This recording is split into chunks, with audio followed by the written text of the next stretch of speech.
ముందల కర్ర ఆగిపోతుంది, అది ఈనదు అట్నే ఉంటది.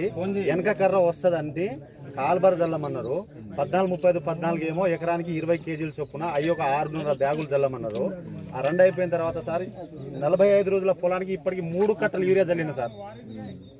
ఏదన్నా ఈ వరి సార్ యాసంగి టైంలో 20 రోజుల కన్నప్పుడు 25 రోజులు 5 రోజులు టైం ఎక్కువ తీసుకుంటా సార్. ఇది యాసంగికి చలి ప్రభావంతో 5 రోజులు వెనక్కే వస్తుంది ఇంకా. కానీ ఇప్పటికి 45 రోజులు ముందుకే వచ్చింది సార్. ఎక్కడ 60 రోజులు ముందుకు వచ్చింది సార్ పొలం. అవును సార్. ఇప్పుడు ఇది దీనికి వాళ్ళు అన్నది ఏం సార్, ఒక గొల మీద మీకు 300 నుంచి 400 గింజలు వస్తుంది, 60 బస్తాలు తగ్గకుండా దిగుబడి వస్తుంది మీకు. దీంట్లో ఎటువంటి మీకు అభ్యంతరం లేదు. మేము చెప్తున్నాం కదా తీసుకోపోరంటే తీసుకొచ్చినాం సార్.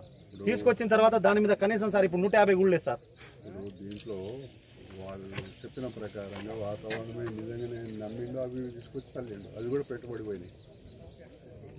సార్ ఇగో ఏవో సార్ ఇప్పుడు చెప్తే టౌన్లోనూ షాప్ ఉంది, మా మండల పరిధి ఉంటే నీకు ఇప్పిద్దు నీతో అంటారు కూడా పెనమడ మండలం ఏవో సార్.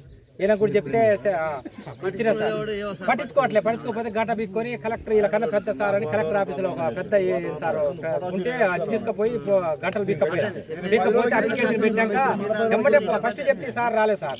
ఫోన్ చేసిన ఆ సారు ఎమ్మటే ఇలా ఫోన్ చేసి పొలం కాడికి మండలంలో పొలం నష్టపోతుంటే ఫోన్ చేస్తే సౌడా నీ పొలం ఎక్కడుంది అని అప్పుడు ఫోన్ చేసి నా పొలం అడ్రస్ తీసుకొని పోయి పొలంలో పోయి వాళ్ళ సార్లకు మాట్లాడి ఫస్ట్ చెప్తే అసలు పట్టించుకోలేదు సార్. సురపేట షాప్ ఉంది, సురపేటలో మాకు సంబంధం లేదు.